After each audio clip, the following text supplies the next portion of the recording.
34절 본문을 통해 예수는 구원이다 라는 제목으로 하나님의 말씀을 증거하겠습니다. 작년 9월에 자동차를 샀습니다. 제 50평생에 처음으로 새 자동차를 샀습니다. 그동안에는 선교단체나 교회에서 그 사무용으로 쓰는 봉고차를 또 개인적으로 쓸 수 있게 허용을 주셔서 그거를 타고 다니고 또 한 두어 번 차를 산 적이 있는데 다 중고차를 샀습니다. 작년에 처음 새 차를 샀으니 여러분 기분이 어떻겠습니까? 아주 좋았죠. 그래서 마일리지가 처음 1000마일을 넘었을 때 이제 100마일 단위로 차를 점검했습니다. 1100마일, 1200마일. 그리고 차를 한번 타고 갔다 들어오면 어떻게 하겠습니까? 막 이게 닦는 거죠. 안에도 닦고 밖에도 닦고. 그러다가 이번 6월 달에 텍사스에서 열리는 저희 교단 PCA 총회를 참석했습니다. 거의 갔다 오는 데만 3000마일이 넘었습니다. 그리고 나서 저의 태도가 달라졌습니다. 차 앞에 뭐 더러운 거 묻어도 그냥 건너뛰고 일주일에 한 번, 2주일에 한 번 차를 닦거나 하고 뭐 마일리지가 몇백 마일씩 한 번 타서 넘어가는 것도 크게 신경 쓰지 않게 되었습니다. 미국에서는 차가 정말 필수품이기 때문에 여러분들도 이런 마음을 잘 공감하시리라 생각을 합니다.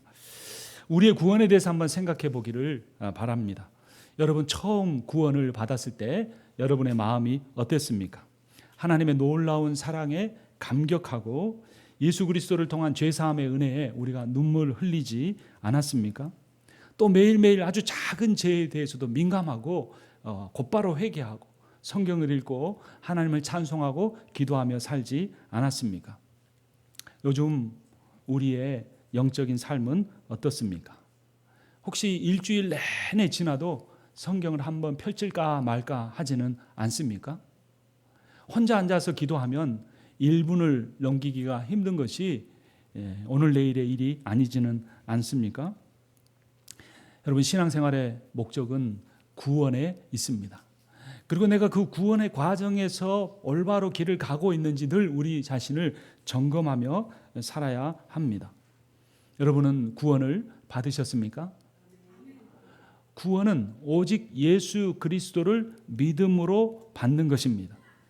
이 사실이 명확해야 합니다.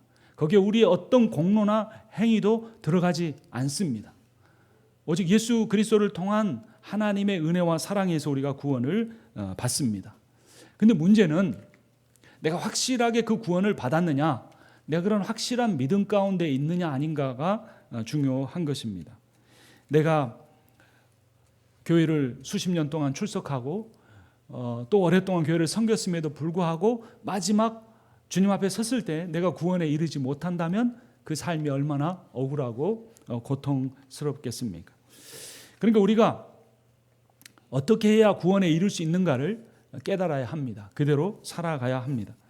그래서 어떤 사람이 구원을 받지 못하는가에 대해서 먼저 살펴보면 어떤 사람이 구원을 받을 수 있는가를 자동적으로 알 수 있게 됩니다.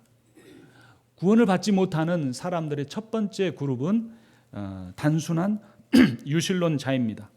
그들은 신적인 존재는 믿지만 그 신이 누구인지 잘 모릅니다. 그리고 잘 알려고 노력하지도 않습니다. 어떤 사람은 이신론처럼 신을 우주의 법칙이나 원리 정도로 여깁니다. 이치할 때 이자, 신신할 때 신자로 이신론입니다. 한 사전에 따르면 이신론은 18세기 계몽주의 시대에 등장했는데 세계를 창조한 하나의 신은 인정하지만 그 신은 이 세계와 별도로 존재하며 세상을 창조한 뒤에는 세상이나 물리 법칙을 바꾸거나 인간에게 접촉하는 인격적인 주체자가 아니다 이렇게 말합니다. 간단하게 말하면 하나님을 하나의 법칙이나 교리나 이런 것들로 묶어놔 버리고 그 하나님이 오늘날도 살아서 나와 함께하기를 원하시고 그분이 인격적으로 존재하신다는 것을 믿지 못하는 겁니다. 이 이신론과 반대되는 개념이 미신적 신앙입니다. 그들에 따르면 신은 재물을 바치는 사람에게는 복을 주고 기분을 나쁘게 하는 사람에게는 벌을 줍니다. 그러니까 하나님을 믿는다고 하면서도 하나님을 일반적인 인간보다 더 못한 존재로 여기는 겁니다. 그들은 교회에 출석하지 않거나 불규칙적으로 방문합니다. 천국과 지옥의 존재를 믿지 않습니다. 이런 사람은 하나님이 그에게 베푸신 구원의 은혜와 보살핌의 사랑에 감사해서 헌금을 하는 것이 아니라 무엇을 얻기 위해서 헌금을 합니다. 예수를 십자가에 못 박게 한 빌라도가 단순한 유실론자의 좋은 예입니다. 그는 신의 존재를 믿었고 예수가 죄가 없다는 것을 알매도 불구하고 백성의 밀란을 막기 위한 정치적인 목적을 위해서 예수를 처형했습니다. 구원을 받지 못하는 두 번째 그룹에 속한 사람들은 명목상 그리스도인입니다. 나미널 크리스천이라고 합니다. 그들은 하나님에 대해 부분적으로 혹은 지식적으로는 알지만 하나님을 그들의 마음속 깊이 받아들이지는 않습니다. 그들은 교회에 불규칙적으로 출석하거나 정기적으로 출석하지만 성경을 정기적으로 읽거나 정기적으로 기도 생활을 하지 않습니다. 하나님의 사랑에 근거한 구원이나 하나님의 정의에 근거한 심판에 대해서도 받아들이지 않습니다.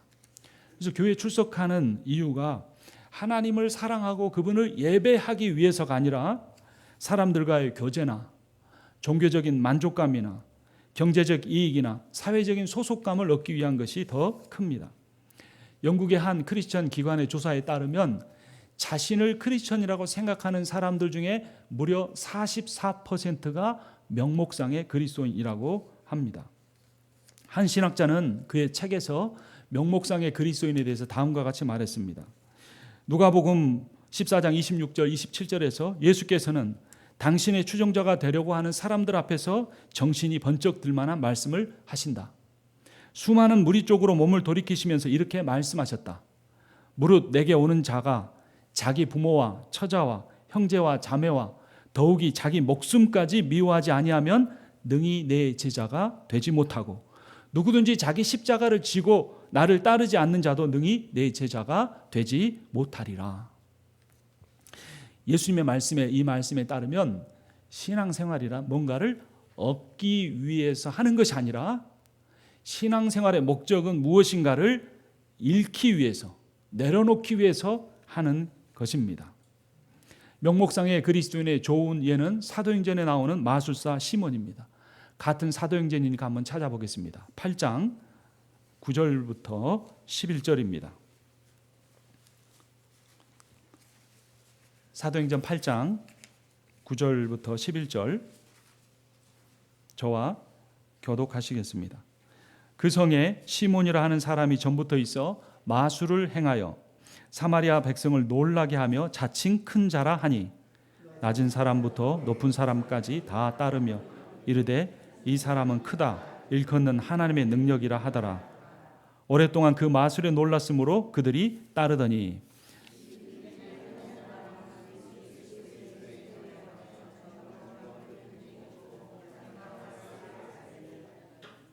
16절부터 18절부터 20절도 교독하겠습니다. 시몬이 사도들의 안수로 성령 받는 것을 보고 돈을 들여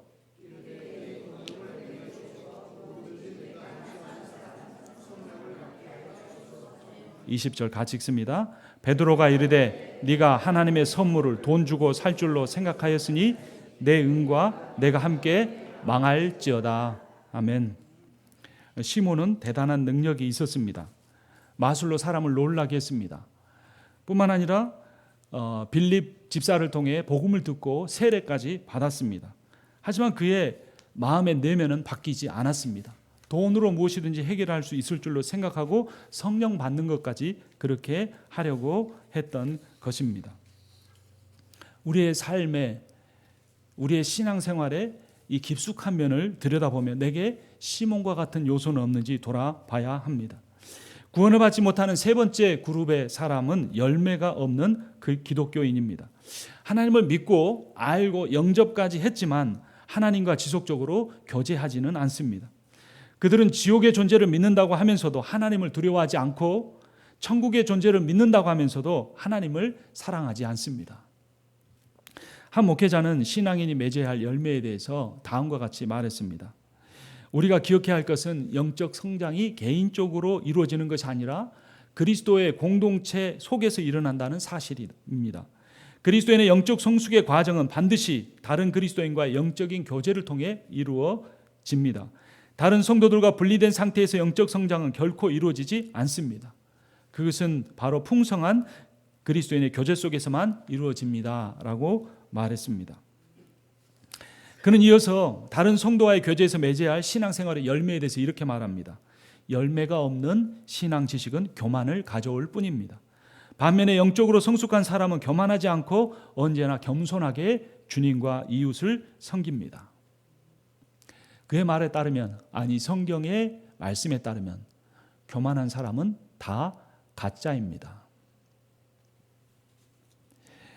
그러한 사람은 교회 정관이나 교단 헌법이나 율법적인 교리, 관습에 대해서는 매우 중요하게 여기면서도 작은 형제를 자신보다 더 낫게 여기고 사랑하라는 말씀은 중요하지 않게 여기고 실천하지도 못합니다. 지금 한 논란이 되는 서울의 교회에 10만 명이 모인다고 합니다. 사회 여론과 기독교의 여론도 다 그렇게 해서는 안 된다고 하지만 그것을 다 무시하고 아들에게 그 교회를 물려주려고 하고 있습니다. 그들에게 겸손이 있는지, 그들에게 열매 맺는 삶이 있는지, 신앙생활이 있는지 우리는 진지하게 생각해 보아야 합니다. 주님과의 동행을 통해서만 맺을 수 있는 사랑이나 기쁨이나 화평의 열매를 그들은 맺을 수가 없습니다. 오히려 그들의 종교적인 열심은 그 교회 안에 속한 교인이나 다른 기독교인들까지도 힘들게 만듭니다. 예수님은 바리새인을 대표적인 예로 들면서 마태복음 23장 15절에서 이렇게 말씀하십니다. 화 있으신저 외식하는 서기관들과 바리새인들이여, 너희는 교인 한 사람을 얻기 위하여 바다와 육지를 두루 다니다가 생기면 너희보다 배나 더 지옥 자식이 되게 하는도다.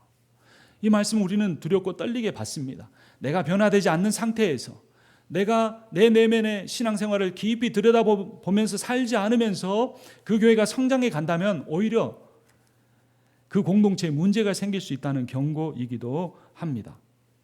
거듭나기 전에 사도 바울의 모습이 이랬습니다. 사도행전 9장 1절을 보면 사울이 주의 제자들에 대하여 여전히 위협과 살기가 등등하여 대제사장에게 가서 다메섹 여러 회당에 가져갈 공문을 청하니 라고 말합니다. 사울에게는 열심이 있었습니다. 사울에게는 하나님을 사모하는 마음이 있었습니다. 하지만 그의 안에 위협과 살기가 등등했고 복음으로 오신 예수 그리스도를 알아보지 못했습니다. 그는 종교적인 열심과는 동행했지만 하나님과는 동행하지 못했기 때문입니다. 우리가 열매를 맺지 못한다면, 열매를 맺지 못하는 이유는 하나님을 깊이 사랑하거나 그분의 말씀에 순종하며 살려고 자신을 겸손히 낮추기보다는 하나님을 단지 자신의 꿈을 이루어주는 존재, 하나님을 단지 내가 인생 살다가 어려울 때 기도에 응답해주는 존재로만 여기기 때문입니다. 하나님에 대해서 이런 태도를 갖고 있는 사람은 주변 사람에 대해서도 깊이 사랑하고 섬기기보다는 비판하고 비교하는 경향이 있습니다. 마태복음 7장 1절 2절을 보면 비판을 받지 아니하려거든 비판하지 말라. 너희가 비판하는 그 비판으로 너희가 비판을 받을 것이요 너희가 헤아리는 그 헤아림으로 헤아림을 받을 것이니라. 어찌하여 형제의 눈 속에 있는 티는 보고 내 눈 속에 있는 들보는 깨닫지 못하느냐라고 경고합니다. 이러한 사람들은 교회를 다닌 지가 오래되어서 성경 지식도 많고 교회 생활의 경험도 많지만 말과 행동이 처음 예수 믿을 때와 전혀 변화가 없거나 오히려 그 전의 상태로 돌아가기까지도 합니다. 특히 말이 중요합니다. 우리가 내면을 다 보이지 않고 감추고 살 수는 있지만 궁극적으로 감출 수 없는 이유가 뭐냐면 말을 통해 자신의 내면이 어떤지를 그대로 드러나며 살기 때문입니다. 야고보서 3장 8절 이하는 이렇게 말합니다. 혀는 능히 길들일 사람이 없나니 쉬지 않는 악이요 죽이는 독이 가득한 것이라. 이것으로 우리가 주 아버지 하나님을 찬송하고 또 이것으로 하나님의 형상대로 지음을 받은 사람을 저주하나니 한 입에서 찬송과 저주가 나오는도다. 내 형제들아 이것이 마땅하지 아니하니라. 샘이 한 구멍으로 어찌 단물과 쓴물을 내겠느냐. 내 형제들 어찌 무화과 나무가 감람나무를 포도나무가 무화과를 맺겠느냐. 이와 같이 짠물이 단물을 내지 못하느니라.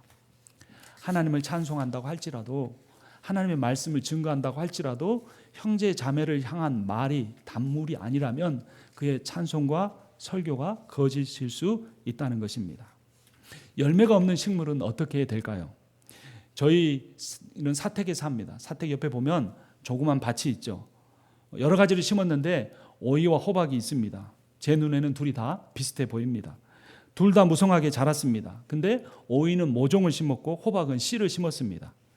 그런데 오이는 날마다 한두 개씩 열매를 맺어서 그거 따서 먹는 재미가 아주 쏠쏠합니다.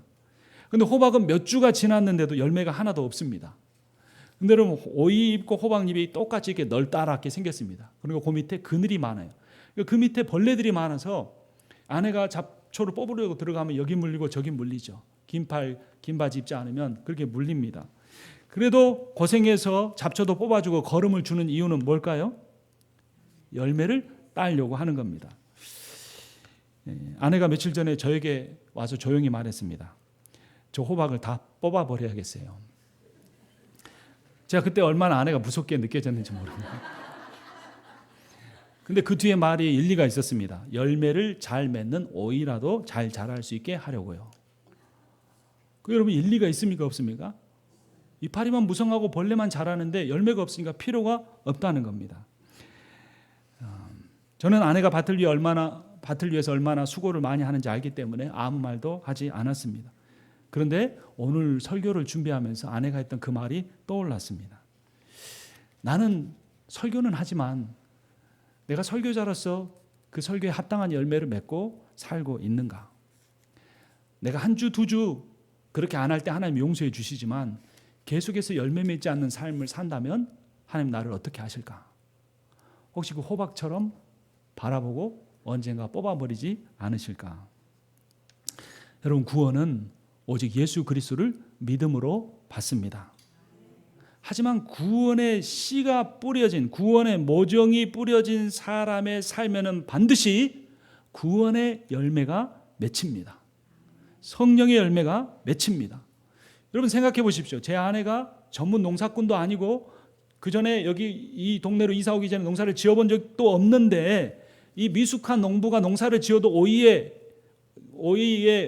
열매가 맺히는데, 예수님이 요한복음 15장에서 나는 포도나무고 내 아버지는 농부라고 그랬습니다. 천지를 창조하신 농부이신 하나님이 구원의 씨앗을 거기에 뿌리셨다면 거기에 열매가 맺히겠습니까? 맺히지 않겠습니까? 반드시 맺힙니다. 그것은 결코 우리의 행위가 아니고 우리의 노력이나 우리의 열심이 아니고 하나님의 은혜와 사랑의 구원의 씨앗입니다. 그 씨앗에는 열매가 맺힙니다. 그렇다면 어떤 씨앗이 구원의 씨앗이고 어떤 사람이 열매를 맺고 구원에 이르게 되는가? 오늘 본문 한번 보겠습니다. 사도행전 16장 26절 27절 교독하겠습니다. 간수가 등불을 달라고 하며 뛰어들어가 무서워 떨며 바울과 실라 앞에 엎드리고 그들을 데리고 나가 이르되 선생들이여 내가 어떻게 하여야 구원을 받으리까 하거늘. 간수가 물었습니다. 내가 어떻게 해야 구원에 이를 수 있을까라는 겁니다. 성경은 요한복음 17장 3절에서 그 답을 이렇게 줍니다. 영생은 곧 유일하신 참 하나님과 그가 보내신 자 예수 그리스도를 아는 것이니라. 여기서 안다고 하는 이 단어는 헬라어로 기노스코고 히브리어로 야다인데 이것은 경험하는 것, 동행하는 것이라는 의미를 갖습니다.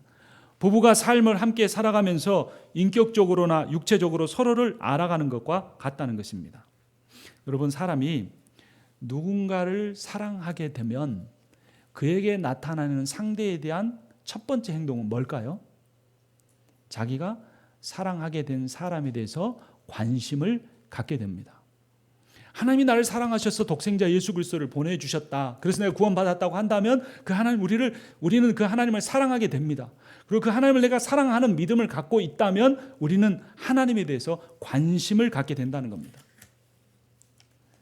부부가 남편이 아내를 사랑한다고 하면서도 관심이 없다면 그 사랑은 어떤 사랑입니까?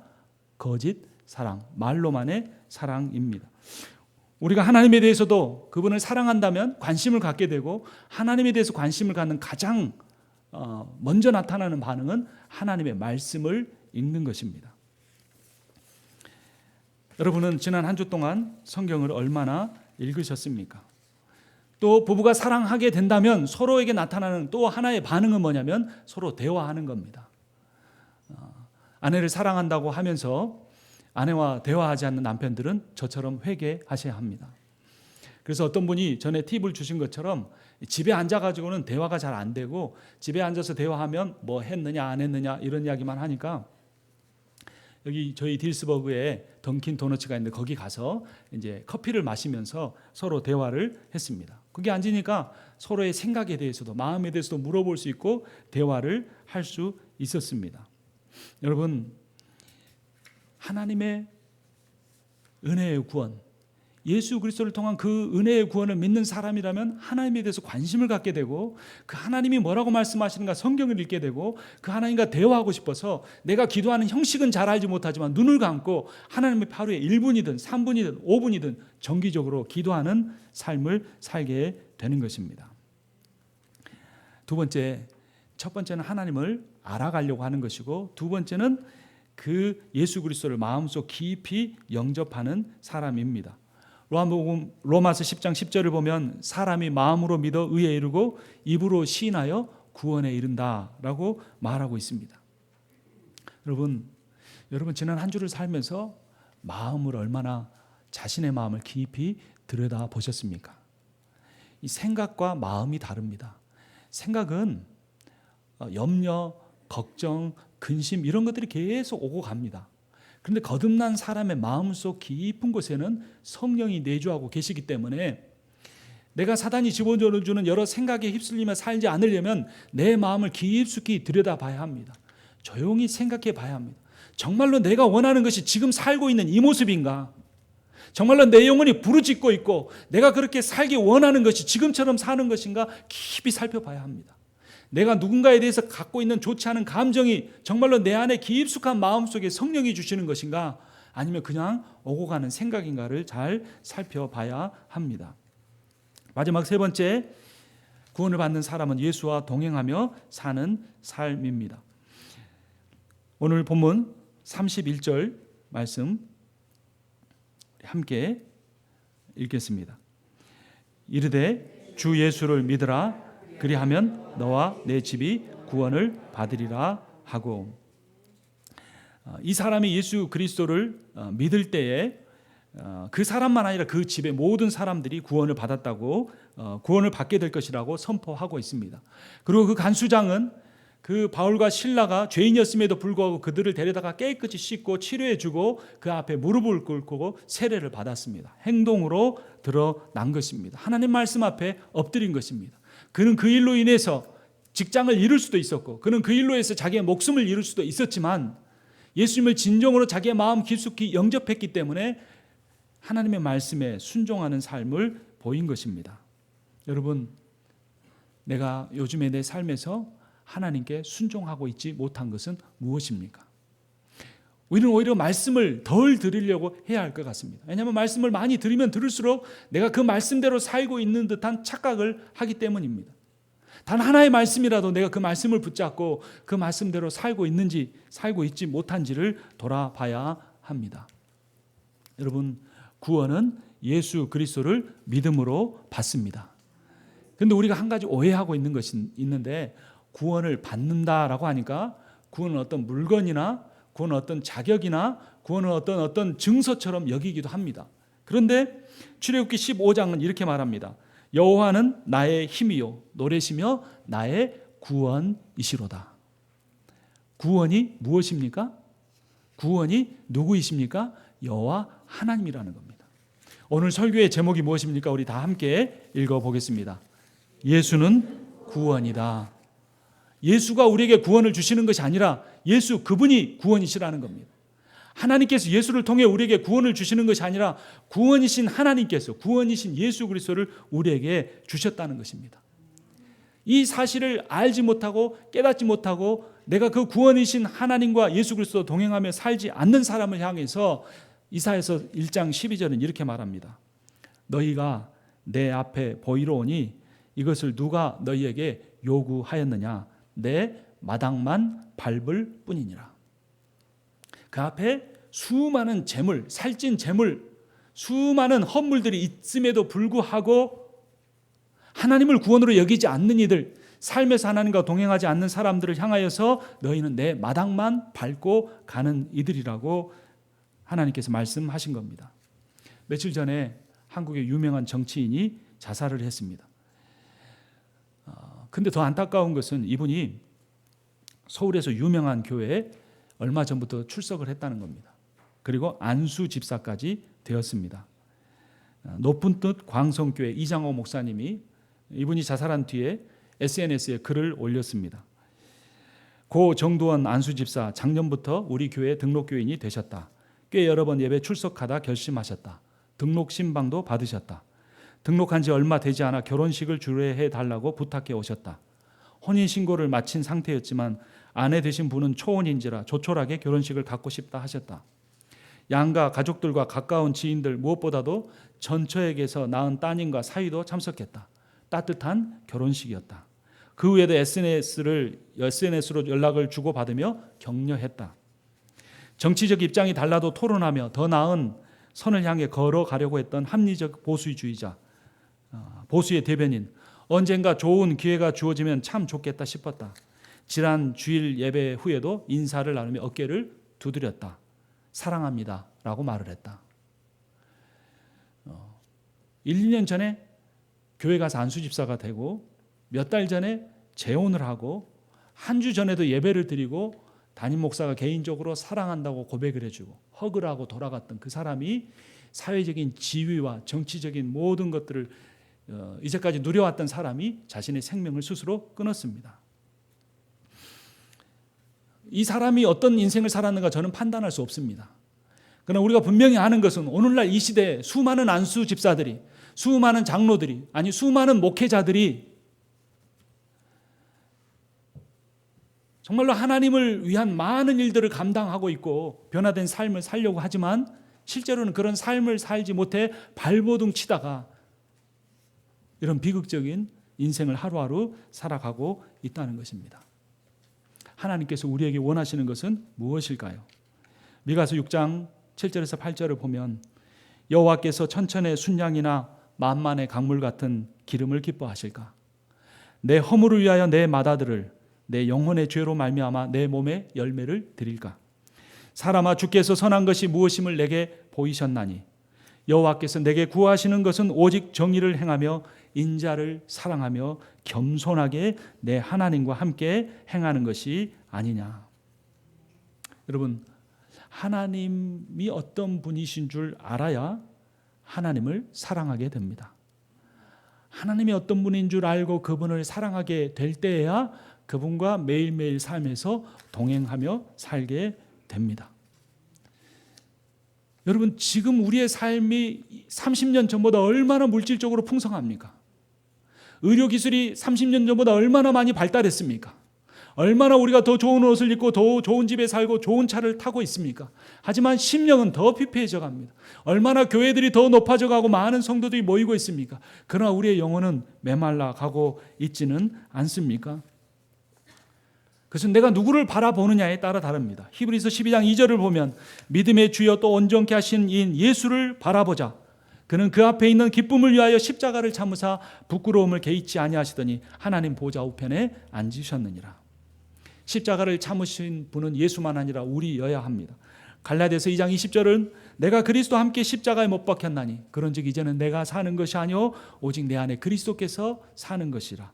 이제 내가 육체 가운데 사는 것은 나를 사랑하사 나를 위하여 자신을 버리신 하나님의 아들을 믿는 믿음 안에서 사는 것이니라. 이제 함께 찬송하려고 합니다. 이 찬송의 가사가 제가 설교하고자 하는 모든 것을 담고 있습니다. 하나님은 너를 만드신 분, 너를 가장 많이 알고 계시며 하나님은 너를 만드신 분, 너를 가장 깊이 이해하신단다. 창조주 하나님에 대해서 이야기합니다. 하나님은 너를 지키시는 분, 너를 절대 포기하지 않으며 하나님은 너를 지키시는 분, 너를 쉬지 않고 지켜보신단다. 구원의 하나님에 대해서 이야기하고 있습니다. 이 하나님은 우리의 온 마음을 담아 마음에 깊숙이 영접하고 동행하려 하는 마음으로 함께 찬송하도록 하겠습니다.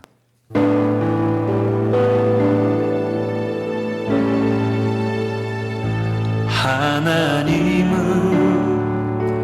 너를 만드신 분, 너를 가장 많이 알고 계시며, 하나님은 너를 만드신 분, 너를 가장 깊이 이해하신단다. 하나님은 너를 지키시는 분, 너를 절대 포기하지 않으며, 하나님은 너를 지키시는 분, 너를 쉬지 않고 지켜보신단다. 그의 생각 셀 수 없고, 그의 자비 무궁하며, 그의 성실 날마다 새롭고, 그의 사랑 끝이 없단다.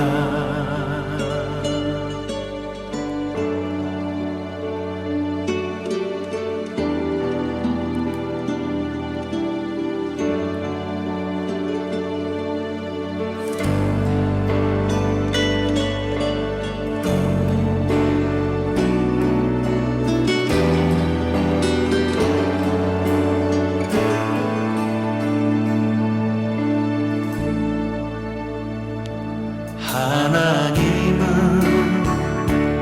너를 원하시는 분, 이 세상 그 무엇 그 누구보다 하나님은 너를 원하시는 분, 너와 같이 있고 싶어 하신단다. 하나님은 너를 인도하는 분, 광야에서도 폭풍 중에도 하나님은 너를 인도하는 분, 푸른 초장으로 인도하신단다. 그의 생각 셀 수 없고, 그의 자비 무궁하며, 그의 성실 날마다 새롭고, 그의 사랑 끝이 없단다. 그의 생각 셀 수 없고, 그의 자비